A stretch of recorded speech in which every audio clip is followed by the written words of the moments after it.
Olá, meu amigo, minha amiga. Sou o Dr. Marcelo Gaspar e estou aqui em mais um programa Sua Saúde na TV Guarujá. Hoje iremos falar um pouquinho sobre gestação na mulher idosa. É uma questão enviada pela dona Antônia. É um tema, aliás, muito frequente atualmente. Por quê? Porque atualmente as mulheres estão engravidando muito mais tarde, diferente no passado. No passado, as mulheres casavam muito jovens, né? E normalmente iam cuidar da casa e dos filhos. Atualmente não. As mulheres estão pensando o quê? Mais na carreira profissional, ou seja, estudar, né? Trabalhar, ter independência financeira e depois, boa parte das mulheres vem deixando o quê? A família em segundo plano, ou seja, uma gravidez mais para frente. Então, boa parte das vezes, engravidam muito tarde. E aí, a dona Antônia vem com essa questão, né? Qual que é a idade certa de engravidar e quais os problemas de engravidar acima dos 35 anos? Muito bem, não existe uma idade correta de engravidar. A melhor idade para se engravidar é quando você realmente achar que está pronta para isso, né? Agora, nós médicos recomendamos que a melhor idade para se engravidar, que seja, a melhor época para engravidar, seja dos 20 aos 29, 30 anos. Por que nessa faixa etária? Porque abaixo dos 20 anos, o sistema genital da mulher, né, os órgãos reprodutores da mulher, não estão ainda totalmente desenvolvidos. E acima dos 30, a questão da fertilidade já não está tão boa. Então, entre os 20 e 29 anos, é a melhor idade que nós recomendamos para que as mulheres engravidem. Porém, acima dos 35 anos, quando nós já começamos a considerar uma gestante como gestante idosa, ela tem alguns fatores de risco para essa gravidez. E quais são os principais? Acima dos 35 anos, normalmente a paciente apresenta o quê? Pode apresentar intercorrências clínicas como diabetes, que é o aumento do açúcar no sangue, hipertensão arterial, que é a pressão alta, miomas, que atrapalham não só para engravidar, como podem atrapalhar também a manutenção dessa gravidez, né? O mioma, ele não vai, que nem alguns até dizem, né, comer o neném, fazer coisas desse tipo. Não, mas o mioma, quando ele está dentro da cavidade uterina, ele pode atrapalhar a vascularização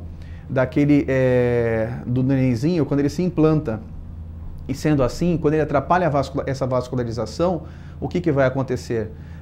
O nenenzinho acaba não se desenvolvendo e acabam tendo mais abortamentos.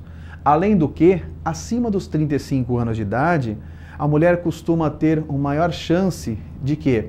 De desenvolver, de gerar um bebê com uma malformação, principalmente a síndrome de Down, que é a trissomia do 21. Por que isso? Porque não vamos esquecer o seguinte, que os óvulos que estão nos ovários da mulher, que ela utilizou para gerar aquele bebê, já estão com ela desde quando ela estava no útero de sua mãe. E cada vez, com o passar dos anos, aqueles óvulos vão envelhecendo, né? E cada vez que a mulher menstrua, ela vai eliminando alguns óvulos. Porém, os ovários continuam ali, né, perdendo óvulos e não vão se renovando mais. É diferente dos espermatozoides dos homens, que se renovam, né, com o passar dos dias. Muito bem. Nesse caso, aqueles óvulos já têm algum tempo. Então, ao passar dos 35 anos, né, já estão lá 35 anos em alguns meses, eles têm uma maior chance de, quando forem fecundados, realmente terem um problema dessa trissomia do 21, que é a síndrome de Down. O risco para essas mulheres gerarem um bebê com síndrome de Down é aproximadamente de 1 para 300. Ou seja, cada 300 mulheres acima de 35 anos, 300 gestações de mulheres acima de 35 anos, né, uma delas deverá ter um filho com síndrome de Down. É uma chance alta? É, comparado com a população normal, que tem uma chance de 1 para 5 mil. Então, ou seja, existe realmente esses riscos maiores. Aí você vai falar para mim, poxa, mas então quer dizer, doutor, que acima dos 35 eu não devo engravidar? Não, deve sim. Mas se quiser engravidar acima dos 35, nós vamos começar o seu pré-natal antes de você engravidar. Como assim? Quando você desejar engravidar, antes de engravidar, tem que ir ao médico ginecologista, que hoje está sendo o clínico da mulher. Para quê? Para que nós possamos fazer alguns exames de sangue, de urina, enfim, pesquisando algumas doenças, como diabetes, hipertensão, ver se tem algum mioma. Se tiver algum mioma dentro da cavidade uterina, que ele possa ser tratável, nós vamos tratar com estereoscopia, com o que quer que seja, né? Retirando esse mioma, fazendo com que você tenha a menor chance de intercorrências possíveis. Se tiver um diabetes, nós vamos tratar. Se tiver uma hipertensão, vamos controlar. Se tiver alguma outra doença de tireoide, enfim, vamos também estabilizar para que você possa chegar na sua gravidez tranquilamente. Nós vamos te dar o quê? Ácido fólico, que é muito importante para prevenir o quê? Problemas de malformação no sistema do tubo neural, daquele bebezinho que vai ser gerado. E quanto tempo? 3 meses antes de engravidar. Ora, se você pretende engravidar, procure o médico. O médico vai prescrever esse ácido fólico 3 meses antes de você engravidar. Ah, mas eu quero engravidar daqui 1 ano, daqui 6 meses, aliás. Mas vai tomar ácido fólico em 3 meses, depois de 3 meses para, porque você tem esse fator protetor depois por 1 ano ainda, né? Então isso aí nós vamos proteger o quê? O seu bebê de ter um problema no sistema nervoso central dele. Vamos diminuir a chance de ter um problema no sistema nervoso central. E depois que engravidar, o que nós vamos fazer? Um acompanhamento mais próximo, principalmente com exames, como, por exemplo, a translucência nucal, que é um exame feito de 11 a 14 semanas, no qual nós medimos aqui atrás, na nuca do bebezinho, nós vamos fazer uma medida no ultrassom. E essa medida, estando normal, tudo bem. Essa medida estando alterada, tem uma chance em 20 do seu nenenzinho ter algum problema, como uma síndrome de Down. Uma chance em 20, não quer dizer que ele vai ter, né? Agora, se tiver alterada, aí nós vamos aumentar essa pesquisa, ampliar essa pesquisa, né? Aí você vai num centro onde tem uma maior chance fazendo uma biópsia de vílo coreal para aumentar a propedêutica, para que a gente possa realmente saber se esse bebê tem ou não algum problema.